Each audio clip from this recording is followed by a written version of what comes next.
Hi, everybody. Thank you so much for joining us this evening. This is John coming to you from my home.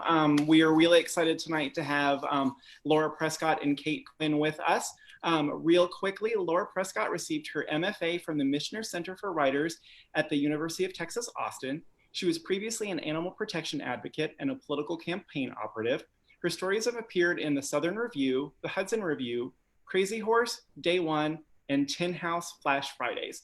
She won the 2016 Crazy Horse Fiction Prize for the first chapter of The Secrets We Kept. It was also an Edgar nominee for Best First Novel. She lives in Texas, and we're really thrilled tonight to have Kate Quinn here with us to chat with Lara. Kate is the New York Times and USA Today bestselling author of historical fiction. A native of Southern California, she attended Boston University, where she earned a bachelor's and master's degree in classical voice. She has written 4 novels in the Empress of Rome saga and 2 books in the Italian Renaissance before turning to the 20th century with the Alice Network and The Huntress. All have been translated into multiple languages. Kate and her husband now live in San Diego with their 2 rescue dogs. How are y'all tonight? I'm good. How are you? Good. Thank you so much for joining us. So if you guys are tuning in, I'm going to pop away in just a second, but if you have questions for either Kate or Lara, make sure you drop them in the Facebook comments. I'll be chatting with you guys down there, and we will relay all of those questions to them. So I am going to pop off, and I will let you guys chat, and I'll see you in a little bit. Thank you. All right. Thank you so much for hosting us. And we want to add the plug, first of all, we really hope that you are, wherever you're watching from, supporting your local indie bookstore, because I think if there's anything that's going to get us through quarantine, it is the arts, and it is certainly books. So like many, this is a store that is doing curbside service, website orders, phone orders. If you want a book, they can get it for you. So let's support this, either this indie bookstore or your own local indie bookstore. We all have a favorite. So anyway, but we're here today to talk about The Secrets We Kept, which was one of the favorite books that I read that year when I was reading ARCs for cover quotes. And this is the paperback release today. So I have the hardcover, but it has this gorgeous new cover on it, which I really love. And did they send you the cocktail dress on the model for the cover shoot? Because I kind of feel like you should get the dress on the cover. I feel like I need this dress. I absolutely love it. So maybe I can be it for Halloween or find it somewhere on eBay. But it's recreate your cover. I've seen some of those challenges. Can you dress like your cover? So so it would be just the dress in like a black space. So will I embarrass you if I gush about the book a little bit first for those who haven't read it yet, possibly? Sure, by all means. So I love this book because it has, the juxtaposition of some very different women. I mean, first of all, you have Irina, who is a Russian-American girl from the CIA typing pool who is vaulted up into the world of espionage and becomes involved in the US's campaign to utilize the famous novel Dr. Zhivago, which is written by a Russian but actually banned in Russia, and to import that novel throughout the United States as a subversive act against the USSR. And then against that, we have Olga, who is the inspiration for the author of Dr. Zhivago for his heroine, who's also named Lara, and I love that little bit of a crossover. And Olga is, oh my God, one of those tough as nails Russian women. This woman goes to a gulag and barely bats an eyelash by the time she comes out of it.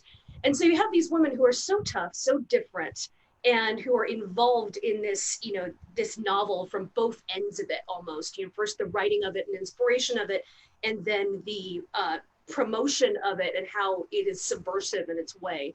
And I think it's particularly resonating for right now because, as we were saying, it's like the importance of books has never been, I think, more immediate on us, or at least more obvious, how important books are. So I think that's a great place to start is, first of all, why was this book so important? Why was it banned in Russia? And for those who haven't read the book and are wondering, how is it that the CIA will be interested in using a book as literally an act of espionage against its own country? So how does that all work? Absolutely. So Boris Pasternak, he wrote Dr. Zhivago, was his first novel.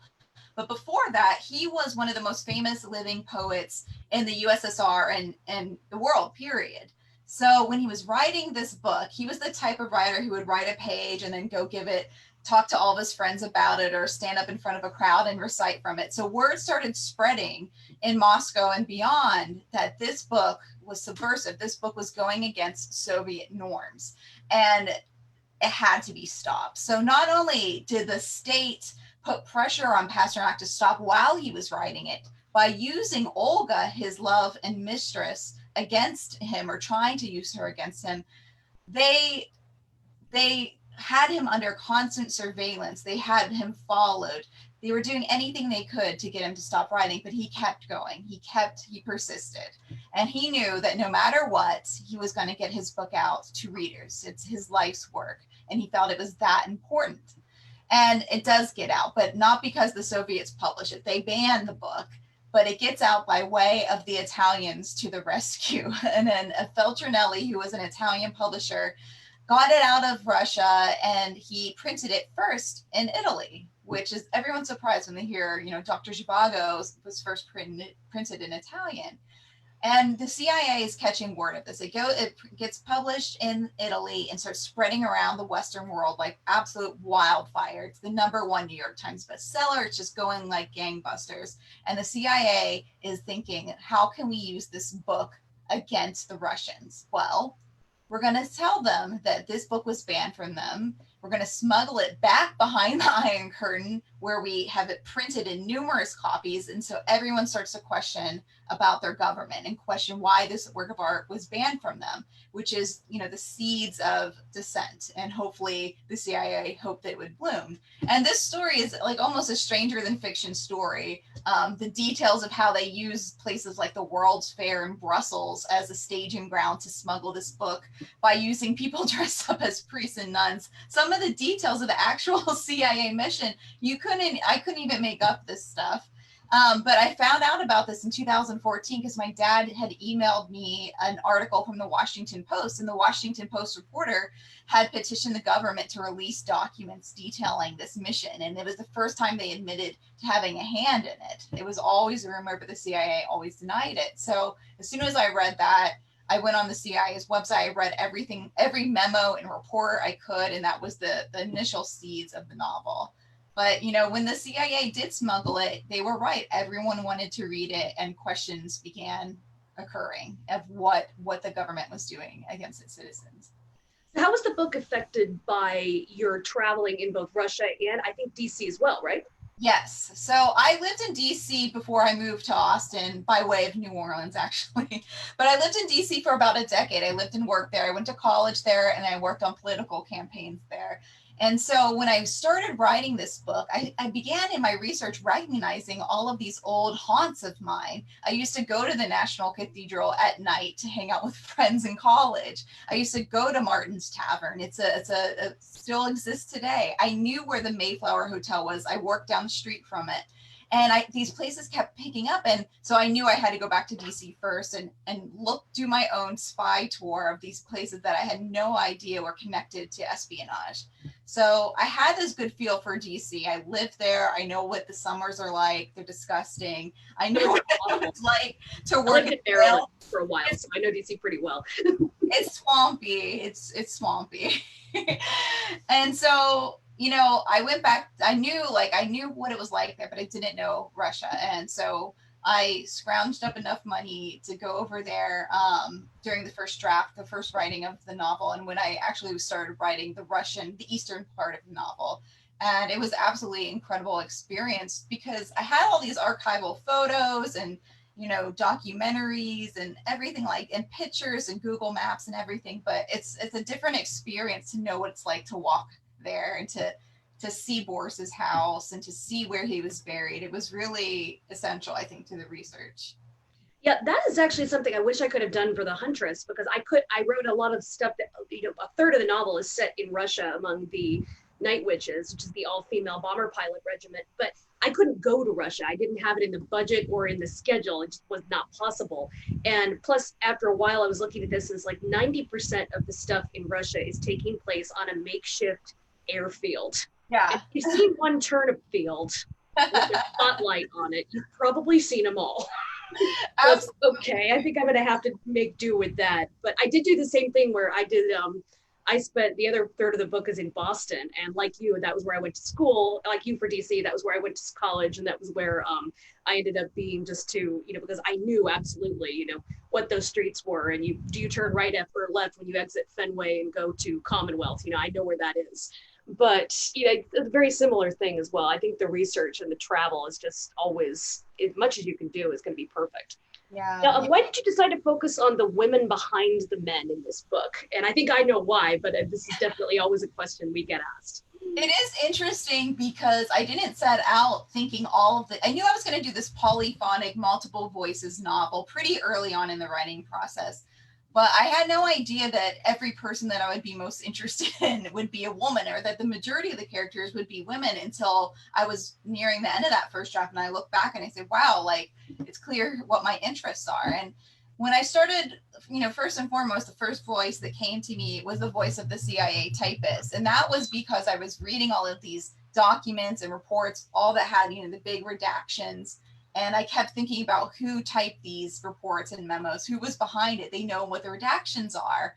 And that, leads to a rabbit hole of research about women at the CIA. So that was my first voice. And it was a really strong voice. And I think I felt really connected to it, having lived, 60 years later, but still dealing with some of the same sexual power dynamics that exist in Washington.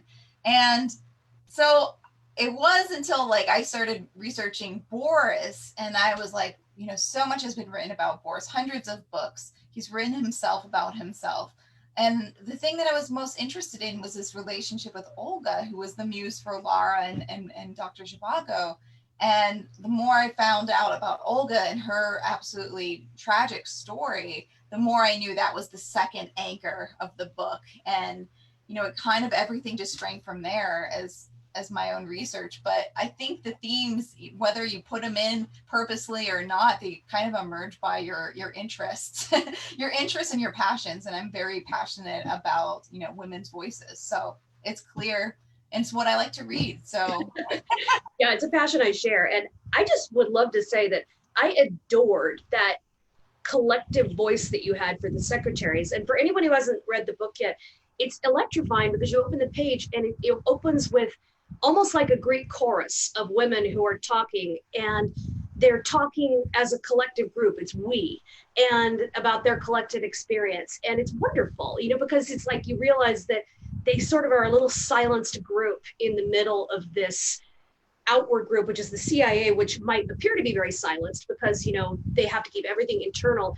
Yet the women are even more silenced within it because the guys in the male culture, it's a very male heavy culture inside the CIA, especially during this period. So it's like the ladies are their own little silent enclave in the middle of the silent enclave. And they have this immediate way of drawing you into the story. Like, you can't imagine the things that we have seen. Come here, let me tell you. So what was your writing process like, and has it changed now that you're hopefully, at least I hope, working on other things? Yeah, so the writing process for this book, I got such a big boost during the initial stages of writing because I got a fellowship at the University of Texas, and that allowed me to quit my full-time job. I was being paid to write for 3 years basically, so that really kickstarted me being able to just write and write and write and write and write. Whereas before I was writing in the morning or late at night, and in between I was exhausted. Yep, I've done that. Yeah. So this was the first time I was like, everything's going to this novel. I had done about a year's worth of research before I even started writing. And really when I was writing, I was exploring, and I was writing what I would say very long and going on off of these tangents and not really plotting until it came into the revisions, until the second and third draft. And I remember telling myself that, to write, a double the amount that ends up in the book is not the most direct way to write, or it's not the most sane way to write, and that I would never do it again. But it appears that is what I'm doing now with my new book, because it's an exploration, with the research at the heart of it, and sticking to the historical timeline, but seeing, have it being open enough to see where your characters take you. So I think and then I cut it down. No, I feel kind of seen here. I do the exact same thing because I did that for the Alice Network. I did it for the Hunters really badly. Oh my God. That was like, I got to the end of it. It's like 60,000 words have to come out. Yes. Just pick me now. And then I was like, I'm never doing that again. And then, what did I do for the book that I just turned in? 60,000 words had to come out, and it's still not where I want it to be. I know. I think it's just the path. You have to kind of find your way through the woods for a bit. Yeah, you really do. And, I wish I had a more efficient method. I really do. But so far it seems to be working. Yeah. So why are you particularly drawn to historical fiction, you think? Yeah. I've always been a history fan, from early school days. And I studied political science and economics and international studies while I was at university. And particularly because I was interested in how history affects current moments and tracing back current events with, what might have sparked it 60 years ago, 100 years ago, and how it builds on each other. And it is the way I consume news. It's the way I see the world, is through this lens. And so, I'll see something in the news or about coronavirus, about anything, and you can kind of trace back, what happened to set this in motion. And so history is at the heart of the way I think. And it's also fun to research, and it's fun to really delve into this little piece of history that many people might not know about, and really drive, sometimes the research, I keep finding out all these fun tidbits and something interesting, and it really makes you want to sit down and work for the day. I know if I was just minding myself, I would get really, for inspiration, I would get really bored. So I feel like it's so essential to my writing, even if it's set in the current day, to have a lot of research behind it and see how history has affected the current moment. But there's, how about you? I'm interested about, why you're so interested too. Well, it's like, why historical fiction? It's like, I think I could talk any number of directions here, like about, I have a similar inspiration like you. I'm really drawn to women's voices, especially women's voices of the past. And I want to find those unbelievably kick-ass women who have not been talked about enough, and I want to talk about them. Yeah. And that is a major part of what we do. And I think that's that's something we share with a fan of ours who we'll be talking about soon, who liked both of our books. But the other thing I think is about why historical fiction is that this actually was a question I got on the road last time I was touring, when I was doing book events for Ribbons of Scarlet, which was a novel of the women of the French Revolution. And we got asked a number of times, why you ladies obviously did a lot of research. Why didn't you just write a nonfiction instead of a novel? And it was often with a slightly condescending air, like, oh, why did you write a novel? Why historical fiction? Just a little bit of that lip curl in there. And the thing is that we ended up with a really good answer for that, a lot of which came from my wonderful co-author friend on Ribbons, Stephanie Dre. And she said something I think I've never forgotten, and which I absolutely want to use to champion our genre, which is that historical fiction is another way to talk about the past. And it is a way to talk about the past, which sometimes is the only responsible way, because sometimes you don't have enough extant facts to write a biography or to write a nonfiction. And this is especially true when you're talking about women of the past, who are often only can be gleaned through the actions that are written about in the men in their lives. So if you're only looking at women through, maybe you're only able to find them through the lens of the men in their lives, bringing them out of that shadow into their own stories is something you can do in a novel, because then you have to make choices about, if you don't have a fact, but you need to fill in a gap, you need to make a choice there. And that's not something you can necessarily do in nonfiction, because in nonfiction, you have to sort of stick with what you've got, and there may not be enough to give you a whole nonfiction treatment. Mm-hmm. And on the other thing, I would also say too, is that historical fiction feeds a love for nonfiction as well, and vice versa. I mean, I think of it as like nonfiction creates an appetite for stories, and then stories creates an appetite for fact, because I know for me, like, really good historical fiction sends me immediately down a Google rabbit hole, because I want to know what was real and what wasn't. And if you really want to think about it, because, everybody's been watching Hamilton, I certainly was, on Disney Plus when it dropped, the work Hamilton is a wonderful work of historical fiction. And it spurred so much interest in American history. And certainly, it was spurred by originally reading Chernow's biography of Hamilton. So there's a great example of like, he did not write a nonfiction about Hamilton. He wrote a musical. And I, for one, am really glad that he did, because that brought so much more interest to the genre and interest, you know, in the nonfiction of the genre as well, that it brought so much more interest and so much more wide interest. So that's what I always end up thinking of. And I think the Hamilton, at least, is a good analogy for when we are called on to defend the genre, as does sometimes happen. Definitely. And I feel like it's something that happens with books more than anything. People aren't necessarily saying it about movies. You know, why don't you just do a documentary instead of writing a movie about, you know, Lincoln? And so I think it's an interesting thing to think of a different way to tell a story and tell a piece of history, because it is, and there's no one person that can decide history, and it's taking you in a way to empathize with those characters in a way that you just can't be done in a lot of other forms. Yeah, you have to remain more objective when you're in a nonfiction role. And it doesn't mean that you can't be arguing a certain, you know, arc or a certain point of view, you're arguing your own point of view. I mean, anyone who's ever read biographies of Richard III, you know, the biographer is going to have to come down on one side or another, and whether he thinks Richard killed the princes in the tower or he didn't. So it's not to say that a biographer can't have opinions and, you know, right to support them, but you do still have to, you know, remain balanced. And, you know, I will say, as historical fiction authors, we can be unabashedly biased. And in the sense of, you know, I do try to remain fair to the facts. You're not trying to twist the facts out of recognition and tell outright lies about people of the past, but you can definitely be on someone's side in a way that, you know, if you were trying to be fair and objective, you might not be able to do. That's and there were definitely times, it's like, I love reading about Olga, you know, Pasternak's mistress, you know, because she was fascinating in her own right, you know, and Pasternak, quite a lot of the time, I kind of just wanted to brain him with a skillet.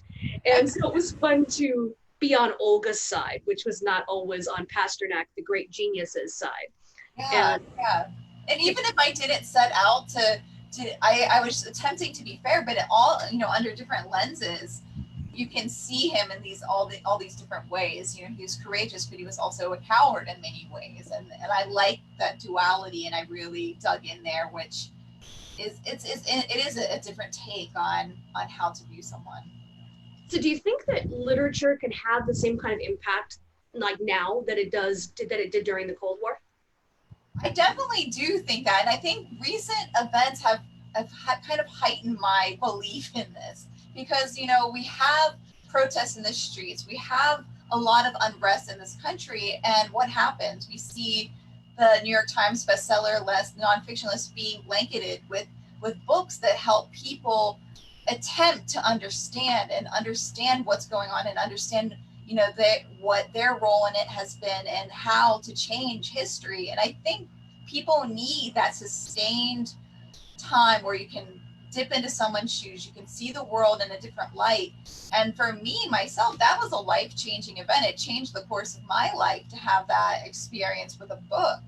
And I think that's why it's still such a powerful force. I mean, people always are saying, the novel's dead, or is it important? But I think on an individual level, it is exceedingly important. I think people now know that this is something that we can retreat to, you know, during troubled times. It's also something we can learn and become better from.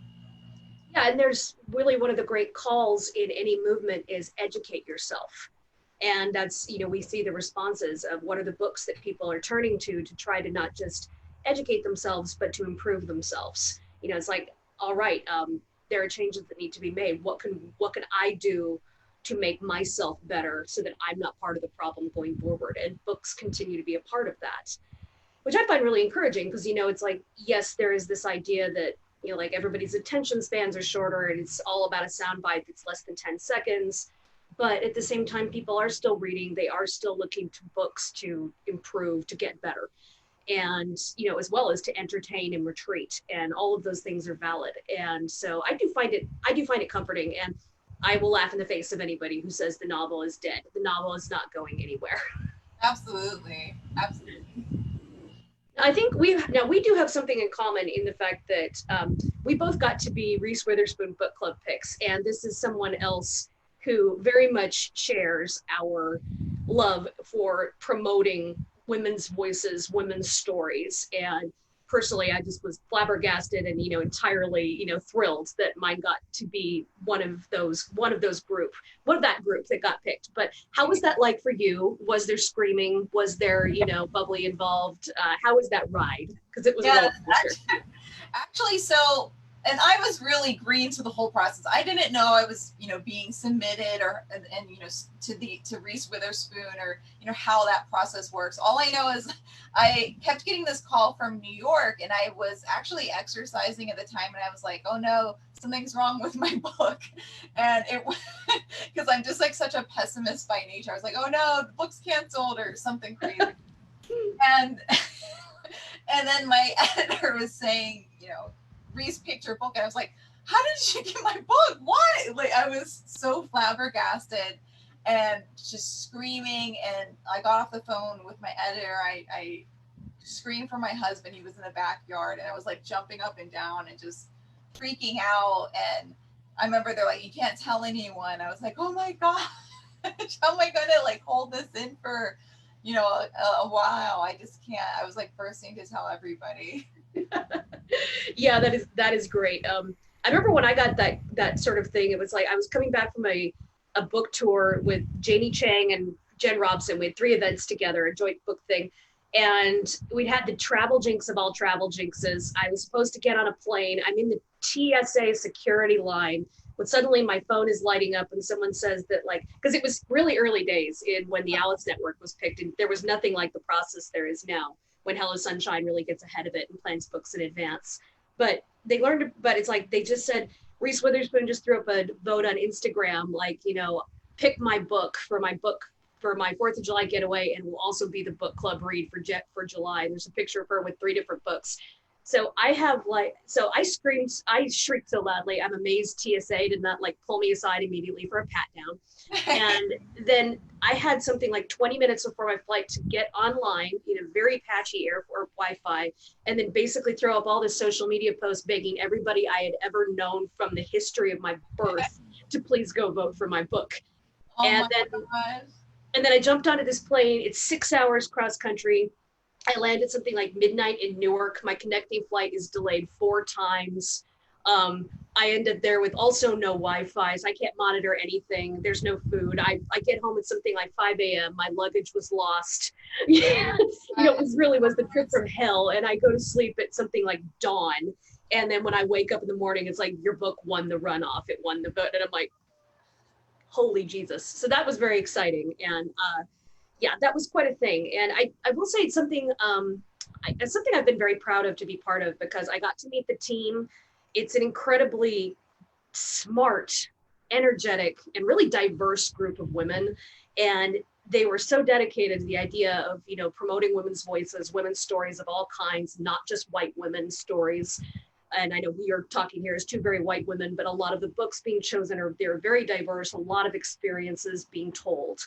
And it's such a great group. And I've loved seeing every month who gets picked. And I was so delighted when I saw your book got picked as well. And, but really, yeah, it's just, I thought it was an amazing thing. And I don't know what your experience was too, but, I did think that was great. And I think it's a great thing going forward. Absolutely. I think I felt so honored that as this debut novelist that she read it and is going to pick it and introduce it to so many different readers and such a bigger audience than I had ever dreamed of in my life. And so to think that she's uplifting all of these writers and telling women's stories, and through television and through movies and through books, it's just a phenomenal thing to do. And also a thing that I just feel like these women are so badass and smart and really, taking control of what, should have been theirs all along. And I think it's such a wonderful thing. It's cool when you see the picks of who's the next pick, and then you see all the old all the old people that have been picked and like chiming in like, congratulations, you know, and it's kind of a little community. It's really cool of uplifting. Yeah, it sort of stayed that way. And I got to meet a few lately. I got to meet the wonderful Tembi Locke, whose memoir was awesome. picked, and who's more unbelievably beautiful and talented in person even than she is on a screen. And her wonderful sister Attica Locke, who, you know, like that much writing talent in one family just, you know, astonishes me. And I've met some of the other book club picks as well over the years, and that's been really fun, I have to say. I'd love to get us all together. That would be a hell of a party. We should totally have a reunion. That would be amazing. So I think we'll probably end up opening things up for questions relatively soon, but I think definitely one thing we can talk about is any advice for emerging writers, because that is always a question I get a lot, and I imagine you do too. Yeah, I think that, you know, the best advice I ever heard, and I think I lived this experience, you know, I had another career, you know, had this whole life where I was doing something else and not really fulfilling my passion. I felt like something was lost in me, and I didn't know what to do. And my husband's like, just quit your job and do what you're passionate about. And I was the one making all the money in the relationship. I'll just get that clear. And I did have savings, so I put aside and I did freelance instead of working full time, and I went after that passion. But what emerging writers also need to know, I wrote this novel and it's in my drawer because it takes time to hone the craft, and there's so many rejections and so many disappointments along the way, and you can't let that stop you. You have to know that that's going to come. You know, not everyone's going to love what you're doing, but you have to keep the faith and just keep going until you have something that you're proud of. And that's really the only thing, you know, you can do, whether it gets published, whether, you know, you get the Reese pick, that stuff is, you know, a separate issue than why you're writing. And I think that you are writing to make yourself, you know, to write, to get your voice out there, something you're proud of. And that's really all you can ask for. I would say too, like, because tapping into that is that, you know, you have a trunk novel, obviously, and like, I think you're probably just a quicker study than I am. I think I have over 10 trunk novels that are just relying in, you know, dusty drawers somewhere, and they're never going to see the light of day, and that's good because they're terrible. And I don't regret any of them because, well, it's something, you know, my mom said it, a lot of people's moms have said it, but you have to get 10,000 hours of work at anything to get good at it.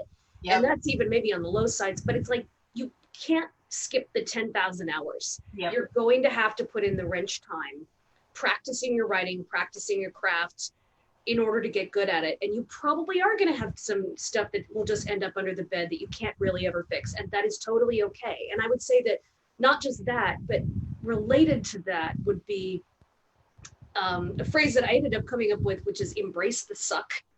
Yes. And that is the fact, what it relates to is the fact that you need to not be afraid of being bad. And in fact, you need to embrace the fact that your first draft is terrible and that everybody's first draft is terrible, mine included. For all my books, even the ones I'm writing now, you know, my first draft is just as bad.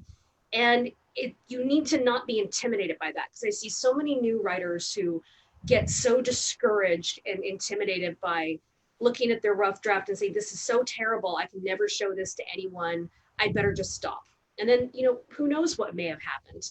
But the thing is that you don't have to show that rough draft to anyone until you're ready. It's okay to just let it be bad. And because once it's on the page, you know, there's another great quote, I think this one is Nora Roberts. She said, I can fix a bad page, I can't fix a blank one. Totally. So once you got it down, at least you can do something with it. And so therefore, I always think, like, embrace the suck. It's going to suck. Your first draft is going to suck. Just embrace that. It's okay. And you don't have to show it to anyone until you're ready, but let it be bad, and then you can fix it and keep going, really. So I think a lot of it comes down to keep going. Keep going. Yes, a perfect draft doesn't exist. So just know you can keep getting better. All right, have we jabbered enough? Do we have questions? We do have questions. I also wanted to add in, I'm so glad you guys talked about Reese Witherspoon and her book club.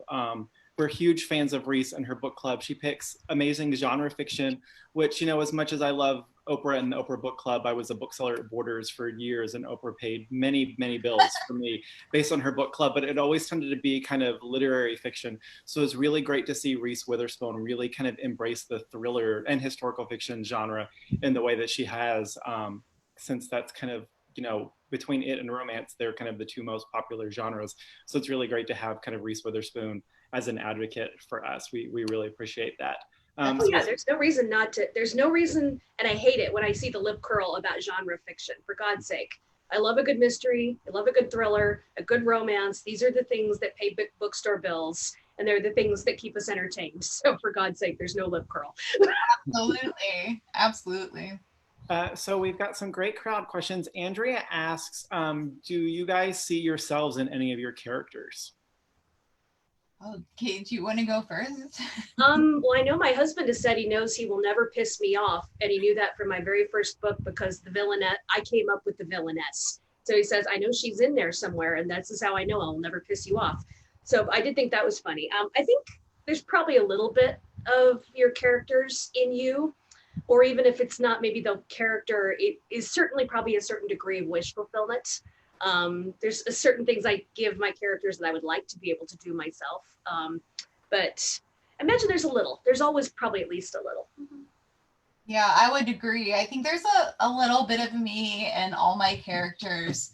And it's interesting to find, you know, when you're reading back on what you've written, to see those little things and be like, oh yeah, that is definitely something I would have done. I think in my book, I'm definitely most identified with Irina. I think that there's some things she does in the book that are taken from my life in DC, but I think I, as a young woman, kind of becoming sure of myself and becoming confident in my role in the world and, you know, how I can transcend roles that were assigned to me. I think that really ended up in that storyline.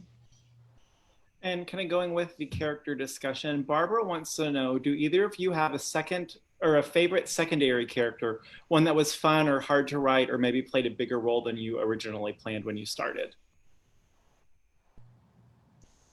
I can start with that one. I loved in The Huntress, I had the character named Tony, who is the very verbal New Yorker who is the partner for my hero. And he doesn't have a viewpoint, but he is, you know, the sounding board for so much. And he was a guy who sort of lit up the page for me whenever I pulled him on there. So I really enjoyed writing him. I even though, you know, I did make him a Yankee fan, but I you know, I'm a Red Sox fan, diehard. So it's like, okay, that hurt a little bit, but you know, he was a Bronx boy. I knew he was going to be a Yankee fan. So, but I loved him anyway. But yeah, sometimes secondary characters do run off with you, and that always is a little bit fun. Maybe it's an indication they might need their own book someday. Who knows? But that can be fun. Yes.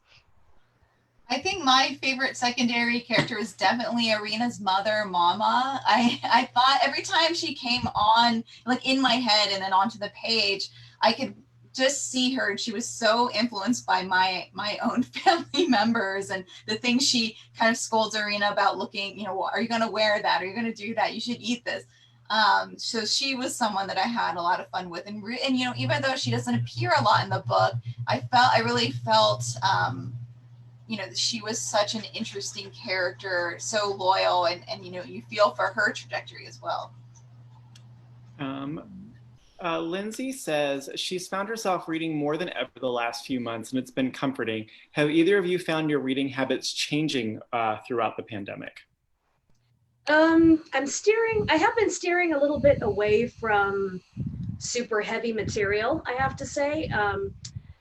It's been, I have really kind of, I have definitely plowed through quite a number of good thrillers and so forth, Riley Sager's and stuff along those lines, because it almost feels comforting to have something that's maybe thrillery and a little scary, but you know it's going to be okay by the end. That, you know, that like they'll figure out what the whodunit is and the bad guy will be caught. That's definitely a little bit reassuring. I've read a few more romances, probably. I like a good, really good, well-written romance. Again, a happy ending is a nice thing to think about. But I've been reading a lot too. It's like I'm kind of devouring, you know, books in the evening. But yeah, definitely, it's been a bit of an odd time for reading, but I think it's very essential. Yeah, for me, I think my reading habits did change quite a bit, not only because of the pandemic, but I have a 4-month-old at home and we adopted my son in a time where we didn't know he was going to arrive. We thought it could be months, it could be a year from now. So he arrived, kind of unexpectedly. And so first of all, my reading habits, another fellow mother said, get an iPad or a Kindle because it's so much easier to turn the page and read while you're holding the baby. And this is like the first time I actually followed that advice and got one. So I was reading on the device for the first time, which I'm usually, a hardback kind of person.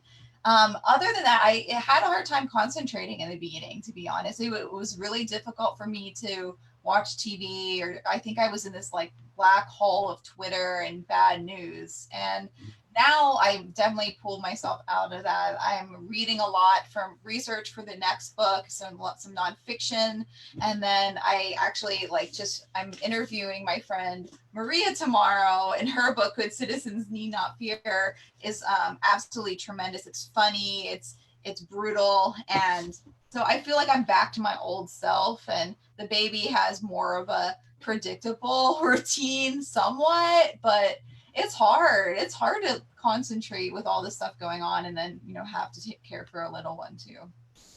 Yeah, we found kind of staff wise, we've either been kind of one extreme or the other. Some of us are still able to read, and some of us just our focus was so scattered. And kind of Kate, like you, I used to read a ton of urban fantasy and just kind of stopped for a while. And so that's been like my comfort read, getting back into that.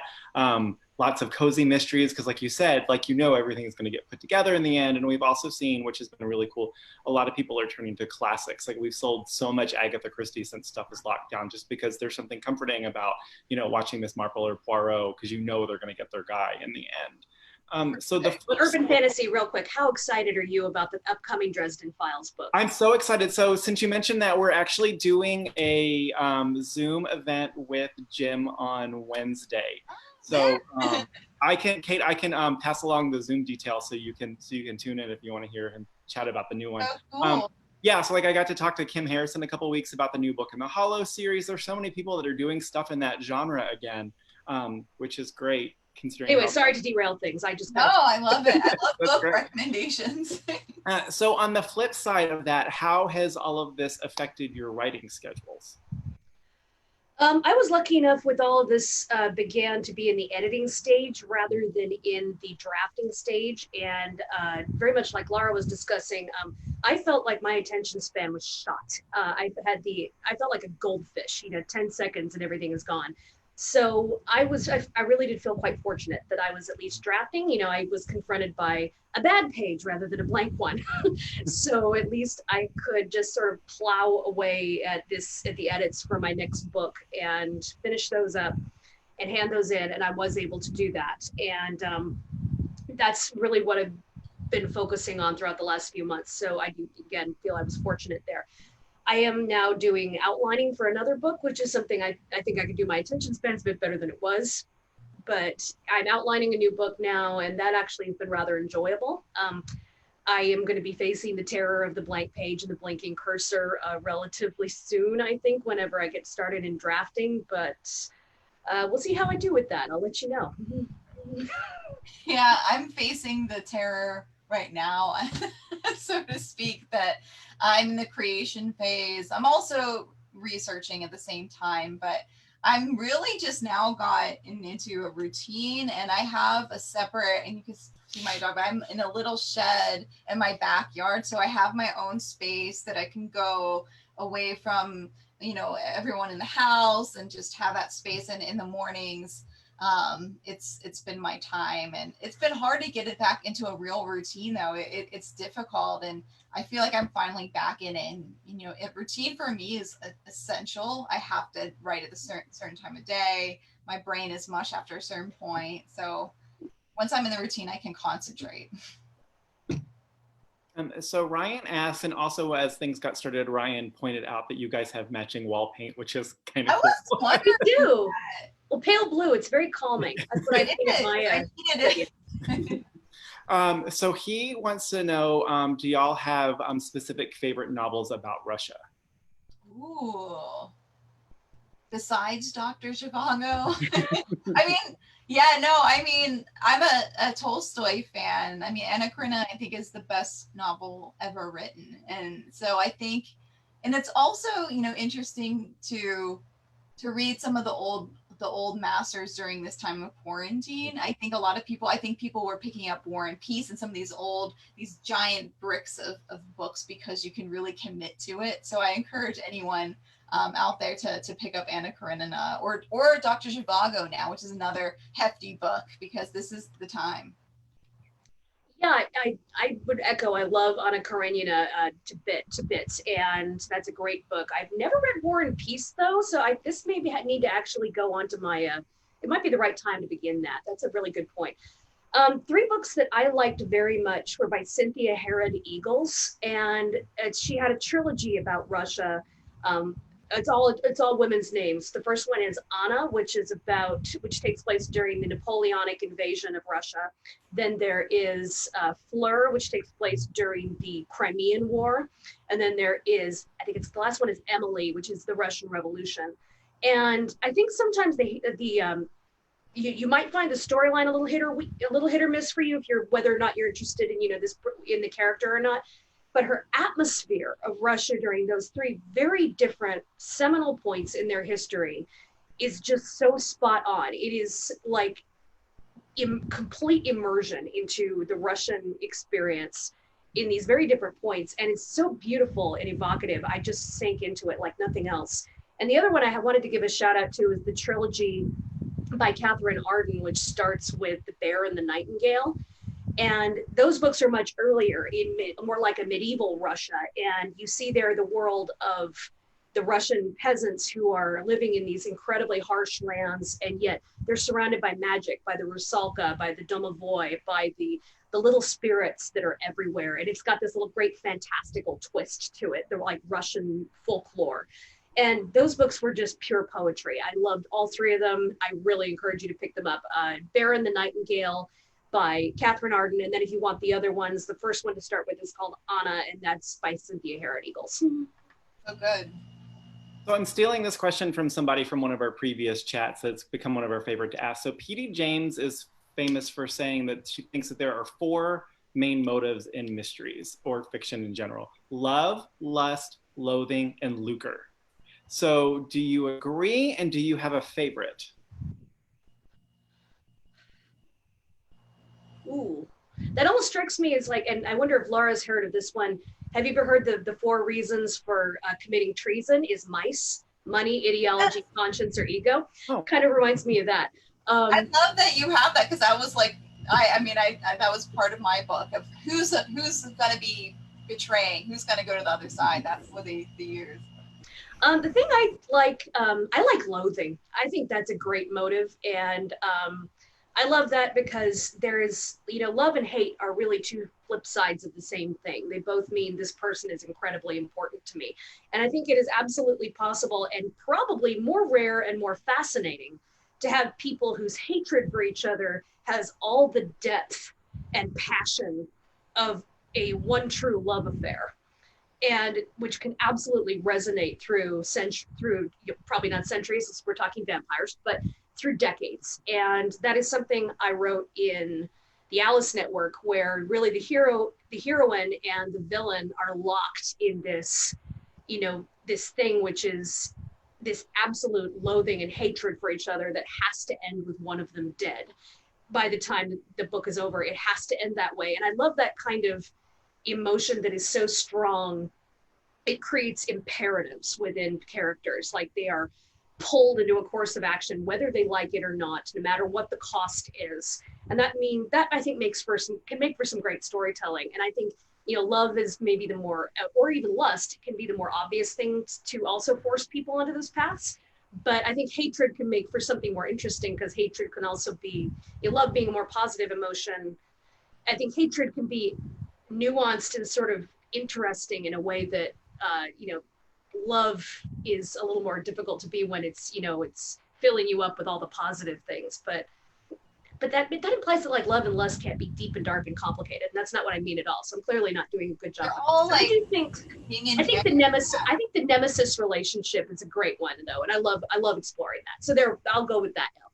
Yeah, I love it too. I think that there's always some sort of power dynamics to be explored, and a lot of that at its root is loathing or fear that's caused by this loathing. And it does happen in my book between countries, but then also between people's relationships. And love at the same time, I always find myself exploring different types of love and showing how love can change and how it's connected to power, and how your love for your spouse can change over time versus the love for a child can change over time. It still exists, it just grows, and I'm fascinated with those transition points. Well, thank you guys so much for joining us this evening. This has been really great. If you tuned in late, we've been chatting with Lara Prescott in her book, The Secrets We Kept, and Kate Quinn, who's the author of The Huntress and the Alice Network. If you did come in the middle of it, once the thing is done, Facebook will archive the video so you'll be able to watch it on Facebook. We'll also be uploading it to the store's YouTube account in the next couple of days, so you can catch it there as well. We have copies of all of their books at Murder by the Book. We are, at the moment, still closed to the public, but we're doing curbside pickup, so you can reach us by phone, 713-524-8597 or murderbooks.com. Wanted to send a huge thanks to the gang at Vintage and William Morrow for helping us put this together. We've got a lot of really great events coming up. Saturday afternoon, I'm going to be chatting with, if you like historical fiction, Beatrice Williams for her book, Her Last Flight. Great book. Yeah, I have like 100 pages left. I'm gonna start reading as soon as we're done with this. So thank you guys so much for joining us tonight. This was really fantastic. Hopefully we'll get to do this in the store sometime soon. And y'all take care. Yes, all right, have a good night, everyone. Buy books. Keep safe.